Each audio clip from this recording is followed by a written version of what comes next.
Como realmente foi construída a Torre de Babel? Esta é uma das estruturas mais debatidas de toda a história antiga. E, acima de tudo, não era apenas um simples edifício. A Torre de Babel era um projeto de uma ambição enorme. Um plano que, mesmo nos dias de hoje, ainda é difícil de explicar. Pense nisso. Eles eram uma civilização naquela época, recém-recuperada após o grande dilúvio. Não havia máquinas modernas, não havia ferramentas avançadas, não havia guindastes, não havia aço e não havia engenharia baseada em computadores. Mas apesar disso, eles decidiram construir uma torre cujo objetivo era alcançar o céu. Só por isso já surgem muitas perguntas. Como eles conseguiram alcançar tal altura sem ferramentas avançadas? Como eles fizeram e transportaram milhões de tijolos? Se formos pensar bem, nos dias de hoje isso exigiria fábricas inteiras.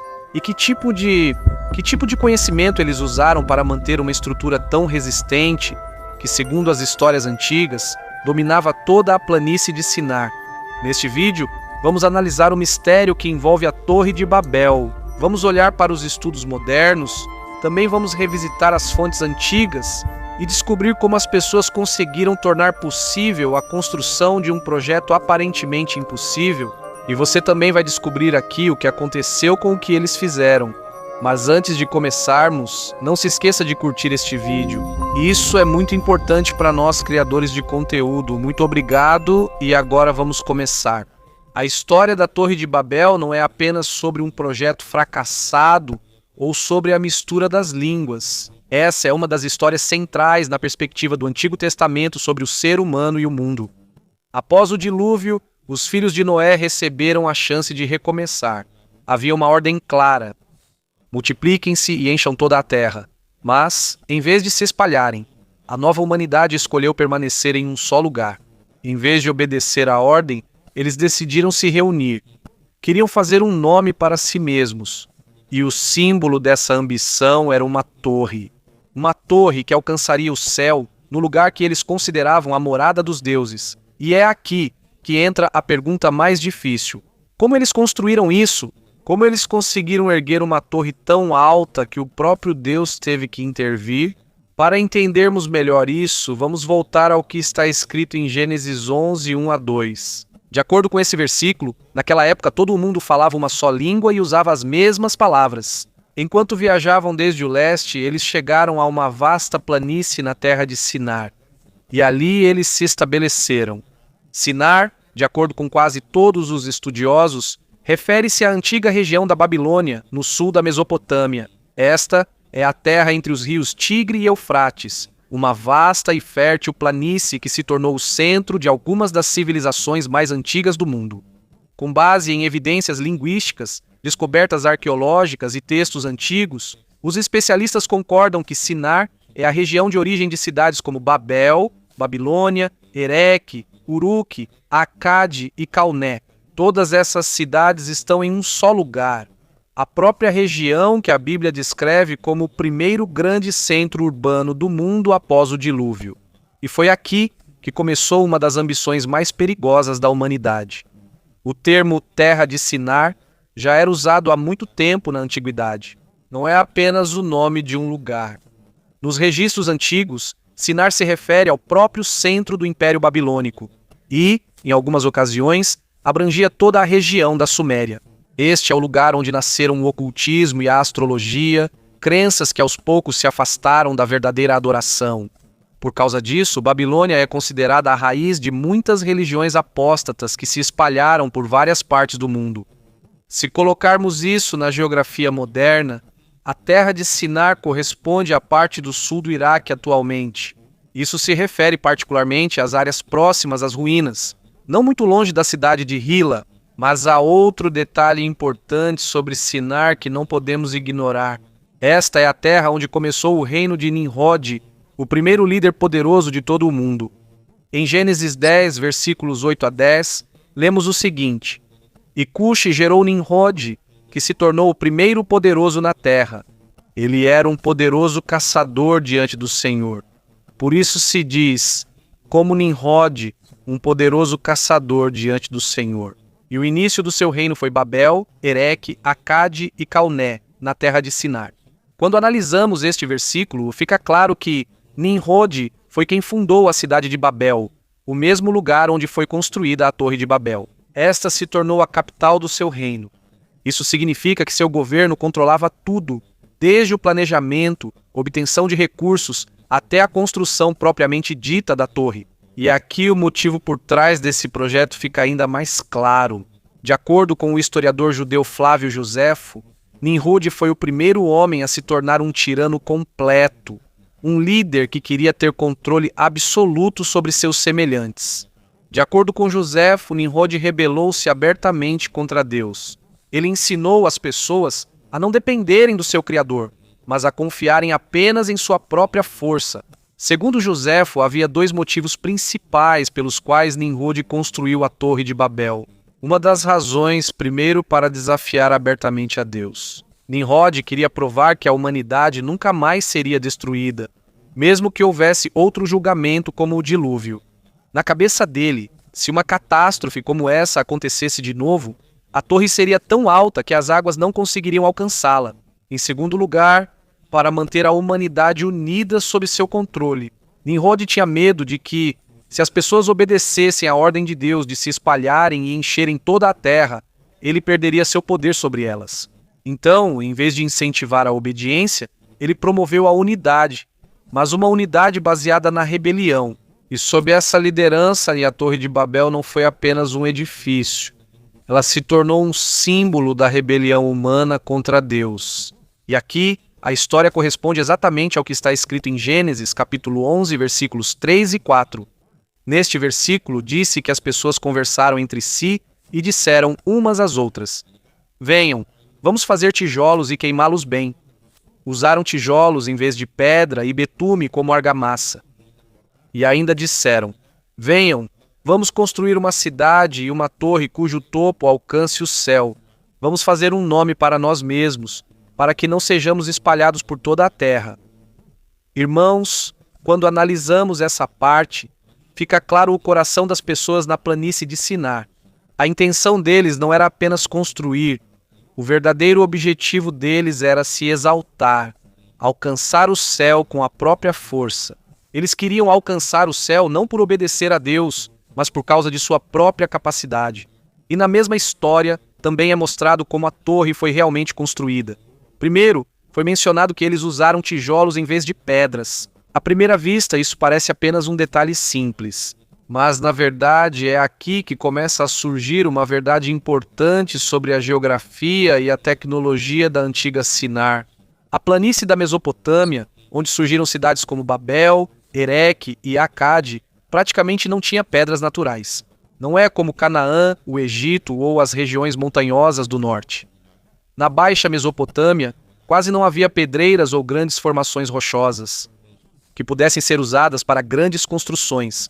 Mas havia uma coisa em abundância naquele lugar. Era a argila aluvial, o barro deixado pelos rios Tigre e Eufrates quando transbordavam. Esse material é macio, fácil de moldar e muito abundante. Por causa disso, a argila se tornou a base de praticamente toda a arquitetura mesopotâmica.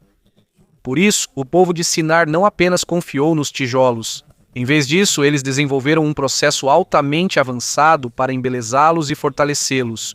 Eles aperfeiçoaram a tecnologia de fabricação de tijolos para construir estruturas enormes, em um lugar onde a pedra era praticamente um luxo inacessível. Foi assim que começou a fabricação de tijolos. Primeiro, eles pegavam o barro úmido do solo, misturado com sedimentos finos deixados pelos rios. Eles misturavam isso com água e amassavam até que a mistura ficasse uniforme e lisa. Às vezes, adicionavam fibras vegetais para torná-lo mais resistente e evitar que desmanchasse na água. Depois, a mistura era despejada em moldes de madeira padronizados. Como os moldes eram padronizados, eles conseguiam produzir milhares de tijolos do mesmo tamanho. Isso era algo muito importante na construção de edifícios grandes e resistentes. Depois de moldados, os tijolos eram deixados sob o sol por alguns dias até secarem. Esse tipo de tijolo era suficiente para casas simples ou paredes internas, mas não era suficiente para prédios altos ou estruturas. Por isso, para grandes projetos como templos, muros, palácios e zigurates, eles precisavam de um tipo de tijolo mais resistente. É aqui que entra o uso dos fornos. Os tijolos eram queimados em fornos fechados, onde a temperatura podia chegar de 600 até 900 graus Celsius. Os fornos mesopotâmicos eram geralmente redondos ou quadrados. Eles eram aquecidos com lenha, juncos secos e carvão. Dentro do forno, o calor extremo altera a argila em nível químico, remove a umidade interna e torna o tijolo extremamente duro. Dessa forma, o barro que antes era macio se transforma em um material sólido e resistente. É capaz de suportar um peso enorme e sustentar a altura de uma torre que se esperava que alcançasse o céu. O resultado desse processo é um tijolo cozido no fogo extremamente resistente. Ele não se quebra facilmente com a chuva, o vento ou o passar do tempo, por um longo período. Também não é facilmente corroído pela erosão. Por causa disso, esse tipo de tijolo se tornou ideal para grandes projetos de construção. Com a ajuda dessa técnica, os antigos habitantes de Sinar conseguiram construir edifícios mais altos do que qualquer outra estrutura conhecida no mundo naquela época. E é aqui que entra uma prova importante da arqueologia moderna. Um exemplo claro disso é o Ziggurat de Ur, que é associado ao rei de Uruk. Este edifício é quase todo feito de tijolos de argila. Muitos desses tijolos passaram por fornos e foram cuidadosamente colocados em plataformas de diferentes níveis, um em cima do outro, formando camadas. O mesmo pode ser visto nas ruínas da Babilônia, especialmente no local associado ao chamado Grande Ziggurat, que, segundo alguns estudiosos, está ligado à tradição da Torre de Babel. Nesse local, foram encontrados inúmeros tijolos cozidos. Alguns deles ainda têm selos reais, marcas que indicam a qual dinastia pertenciam. A quantidade e a uniformidade desses tijolos são uma evidência clara de um processo em nível industrial. Isso significa que não era uma produção individual. Milhares de tijolos idênticos eram feitos simultaneamente para grandes projetos de construção. E isso não era visto apenas na Babilônia. Em outras cidades da região, foram encontrados restos de fornos antigos, depósitos de argila, oficinas e tijolos cozidos com diferentes inscrições. Tudo isso é prova de que a produção deles era sistemática e organizada. Todas essas evidências mostram que a escolha pelo tijolo cozido não foi um acidente e muito menos algo repentino. Essa era a única opção prática em uma região que quase não tinha pedras. E, ao mesmo tempo, essa também era a maneira mais eficaz de construir estruturas altas. O tijolo é mais leve do que a pedra, tem tamanho uniforme e, depois de queimado, fica muito duro e resistente. Por causa disso, tornou-se possível construir grandes plataformas e torres em degraus, que podiam alcançar alturas que nenhuma outra civilização da época conseguia igualar. É por isso que a arquitetura mesopotâmica é tão única. Seus templos, muralhas e palácios não se pareciam com as construções do Egito ou de Canaã. Eles tinham seu próprio estilo, um estilo construído a partir de milhões de tijolos cuidadosamente cozidos, organizados com medidas exatas e colocados corretamente. Por isso, quando a Bíblia diz que aquelas pessoas usaram tijolos cozidos no fogo em vez de pedra, isso não é apenas uma declaração simbólica. É uma descrição exata de uma realidade que a arqueologia confirma hoje. Uma civilização especializada na tecnologia do tijolo cozido. E por causa disso, eles conseguiram construir cidades monumentais em um lugar onde a pedra quase não existia. O segundo detalhe importante mencionado na história é o asfalto em vez de argamassa. À primeira vista, isso pode parecer uma coisa pequena, mas na verdade é aqui que vemos um dos aspectos mais importantes da engenharia mesopotâmica. O asfalto, também conhecido como betume, é um material escuro, viscoso e pegajoso que sai naturalmente do solo em áreas ricas em hidrocarbonetos. A terra de Sinar, que corresponde ao atual Iraque, está situada sobre uma das maiores bacias de petróleo do mundo. E essa realidade moderna corresponde diretamente ao que é descrito nos textos antigos. Se hoje o Iraque é conhecido como um país produtor de petróleo, na antiguidade já existia betume natural que subia espontaneamente à superfície da terra. O asfalto usado pelos construtores daquela época era como um petróleo semissólido. Isso podia ser visto na forma de poças ou saindo pelas fendas do solo. Os mesopotâmios coletavam isso em recipientes, aqueciam para ficar mais líquido e então usavam como um adesivo extremamente resistente. Depois de aplicado, O asfalto endurecia novamente e protegia toda a estrutura contra a umidade do solo, algo extremamente importante na Mesopotâmia, onde as enchentes eram frequentes e a alta umidade podia destruir construções em pouco tempo. O processo deles era técnico, mas simples e eficaz.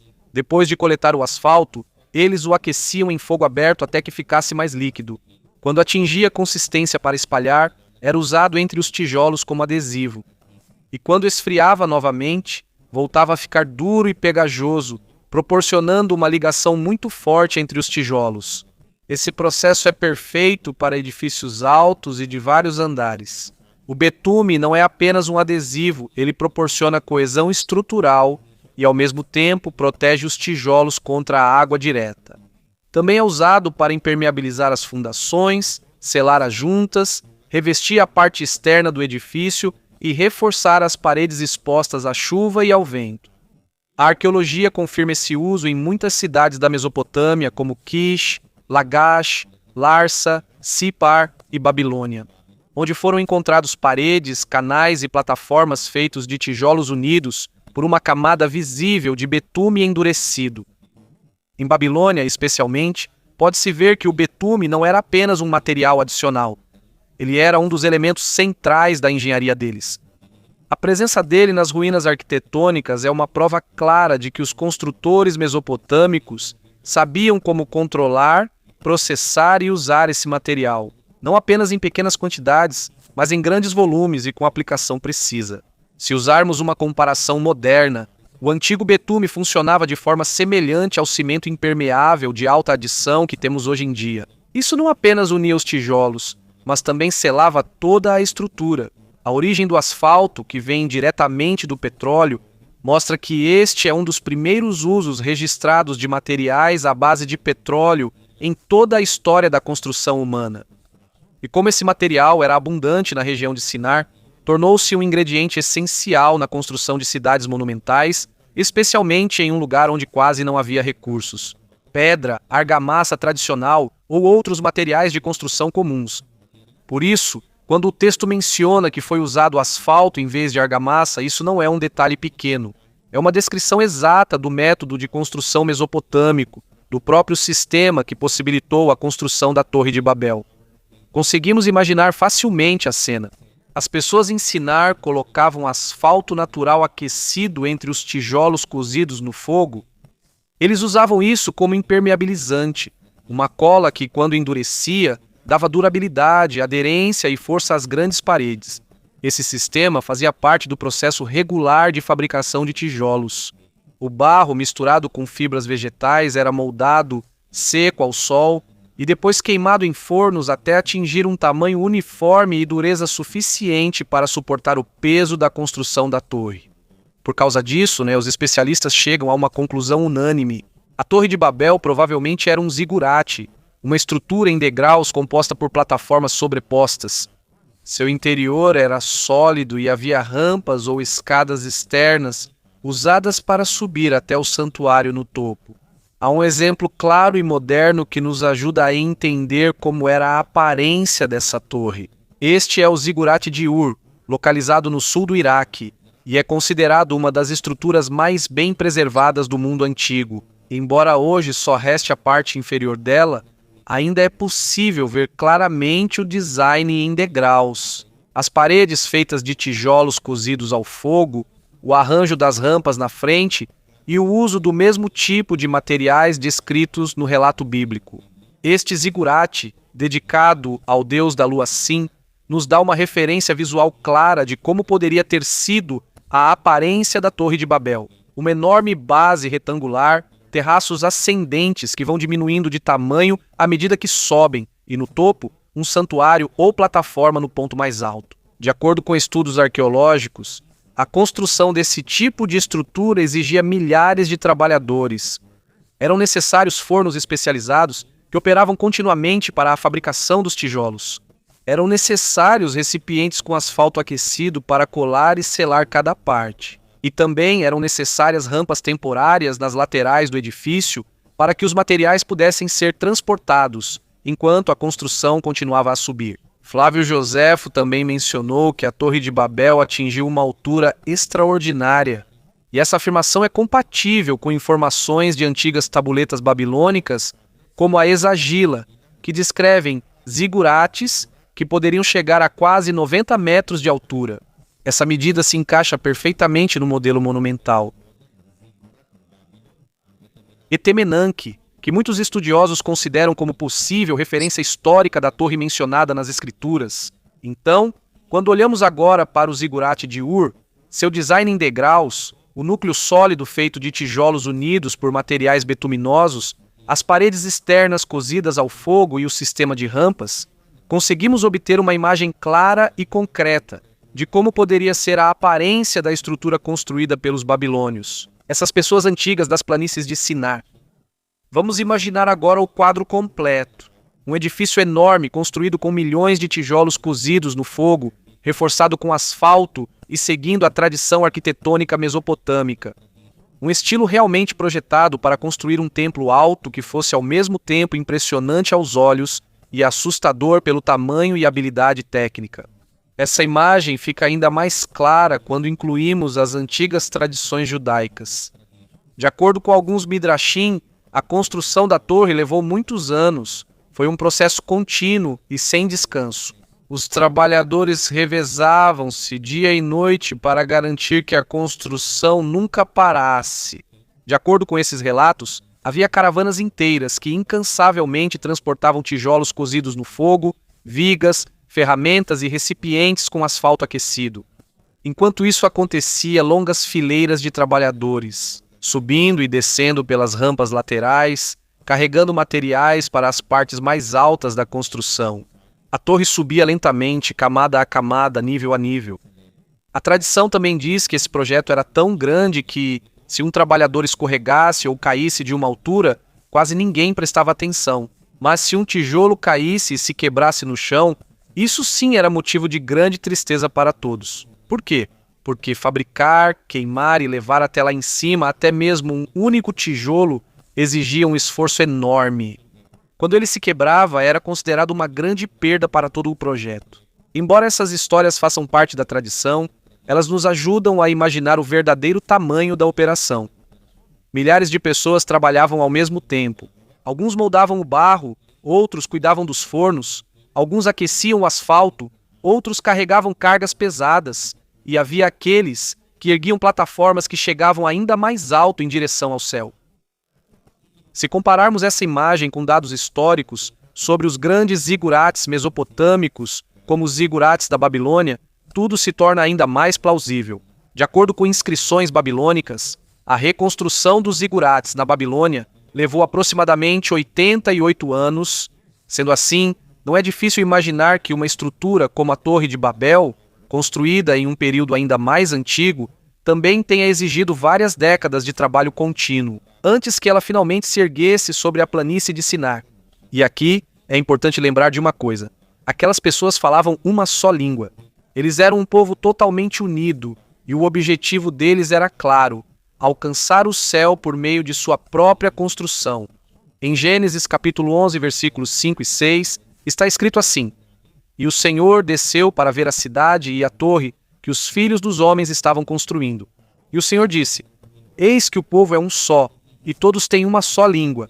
E isto é apenas o começo do que eles vão fazer. E agora, nada lhes será impossível para tudo o que intentarem fazer. A partir desta declaração na Bíblia, surge uma pergunta importante. Afinal, como era essa única língua que as pessoas usavam em Sinar? E quais foram os elementos que permitiram que eles permanecessem unidos em um projeto tão grande e tão difícil? Embora as escrituras não especifiquem exatamente qual era essa língua, alguns estudiosos dizem que, antes da dispersão das pessoas, pode ter existido uma forma primitiva e unificada de comunicação, um único sistema de linguagem, que veio antes da divisão das línguas semíticas. E essa única língua, junto com um único objetivo, foi a base de um dos projetos mais ousados de toda a história da humanidade. Com base no contexto arqueológico do Crescente Fértil, alguns linguistas dizem que essa primeira língua pode ter tido características que mais tarde se tornaram parte de idiomas como o acadiano ou das primeiras formas das línguas afro-asiáticas. Há também outros especialistas que usam o sumério como referência indireta. Não porque seja a língua exata falada em Babel, mas porque é a língua escrita documentada mais antiga da Mesopotâmia. Por causa disso, entendemos melhor como os sistemas de comunicação eram organizados nas primeiras cidades do mundo. O sumério, com sua vasta terminologia para arquitetura, medidas, materiais e administração, mostra o tipo de língua capaz de conduzir um projeto gigantesco, como um zigurate. É uma língua com detalhes e precisão suficientes para coordenar milhares de pessoas em um único objetivo. Seja qual for a forma exata da língua original, o texto deixa claro o que está sendo enfatizado. Todas as pessoas em Sinar se entendiam sem obstáculos, sem confusão entre irmãos. Não havia falhas na comunicação. E cada etapa do trabalho era realizada de forma exata e simultânea. Por causa de uma única língua, tornou-se possível agendar os turnos de trabalho de forma eficiente, monitorar os fornos de tijolos, dirigir as caravanas de transporte, distribuir tarefas simultaneamente e planejar cuidadosamente a elevação de cada nova plataforma da torre. Com a ajuda de um único sistema de comunicação, a comunicação permaneceu intacta. Eles agiram como um só corpo, milhares de mãos, uma só direção, um só objetivo, erguendo a torre continuamente, nível por nível, sem descanso. E é exatamente isso que o texto bíblico destaca ao mostrar que Deus desceu para observar a cidade e a torre que o homem estava construindo. De acordo com a história, ao ver a eficácia, determinação e total união do povo, Deus disse que, com uma só língua, nada poderia impedi-los de realizar qualquer plano que quisessem, mesmo construir uma estrutura cujo objetivo era alcançar os céus. E foi aqui que aconteceu o momento importante. Deus não destruiu a torre. Em vez disso, ele interferiu no elemento mais importante que lhes dava força, como uma força coletiva, a sua língua. Vamos ler Gênesis 11, 7 a 9. Venha, vamos descer e confundir a língua deles para que não entendam a fala uns dos outros. Por isso, o Senhor os espalhou dali por toda a face da terra, e eles pararam de construir a cidade. Por isso, o nome daquele lugar foi chamado Babel, porque ali o Senhor confundiu a língua de toda a terra e dali os espalhou por toda a face do mundo. Com essas palavras começou o momento decisivo da história. O projeto da torre foi interrompido. Não foi por falta de materiais, não foi por cansaço das pessoas e muito menos por falta de capacidade técnica. Isso parou porque a comunicação foi cortada, o próprio alicerce da união deles. Antes desse acontecimento, as pessoas em Sinar trabalhavam como uma comunidade totalmente integrada. As ordens fluíam bem. Os encarregados davam instruções exatas. Os responsáveis pelos fornos recebiam detalhes técnicos claros. As caravanas sabiam quando partir e o que levar. E os trabalhadores de cada nível entendiam exatamente qual camada seria levantada a seguir. Todo o sistema dependia de uma única língua que sincronizava cada movimento. Mas quando Deus confundiu a língua deles, aquele mecanismo perfeito parou de repente. O construtor já não entendia mais o supervisor. Um grupo já não entendia as ordens de carregamento. Os que subiam as rampas que carregavam o asfalto aquecido já não conseguiam acompanhar o ritmo dos que estavam no topo da estrutura. Num piscar de olhos, a torre que toda a humanidade estava erguendo parou. Não por causa de pedra, tijolo ou asfalto, mas por causa da perda de uma língua comum. O trabalho que antes era perfeitamente unido, de repente virou caos. Por causa da perda de uma comunicação clara, tornou-se impossível continuar a construção. Um projeto do tamanho de uma torre depende totalmente de ordens exatas e unificadas. E quando isso se perdeu, tudo parou. Imediatamente, as pessoas se separaram. Instintivamente, procuraram aqueles que conseguiam entender. E assim se formaram pequenos grupos baseados na língua. Esses grupos, que já não conseguiam mais trabalhar ou viver juntos como antes, começaram a se dispersar. Segundo o texto, eles foram espalhados pelo mundo. Isso significa que comunidades inteiras deixaram as planícies de Sinar e viajaram em diferentes direções para procurar um novo lar. Foi aqui que começou o surgimento de diferentes línguas e culturas no mundo antigo. Em troca da antiga unidade completa, o nome Babel permaneceu como lembrança desse acontecimento. Em acadiano, Babilônia significa porta de Deus, mas, no relato dos hebreus, isso é associado à palavra Baal, que significa confundir, como lembrança de que aqui terminou a única língua da humanidade. A partir daquele momento, a cidade e a torre não foram mais construídas. De acordo com alguns registros antigos, a estrutura permaneceu inacabada por um longo período. Houveram reis que tentaram restaurar ou terminar isso, mas nenhum teve sucesso. Com o tempo, acabou se tornando ruínas. As paredes desmoronaram, as fundações foram danificadas e os terraços desabaram. Até mesmo os poderosos impérios que vieram depois falharam em restaurá-la à sua antiga forma. E no final, a torre permaneceu apenas como uma lembrança de uma ambição não realizada. Queridos irmãos, a história da Torre de Babel é um lembrete. Tudo o que o homem constrói contra Deus, não importa o quão grande, alto ou impressionante seja, nunca triunfará para sempre. E aqui termina o nosso vídeo.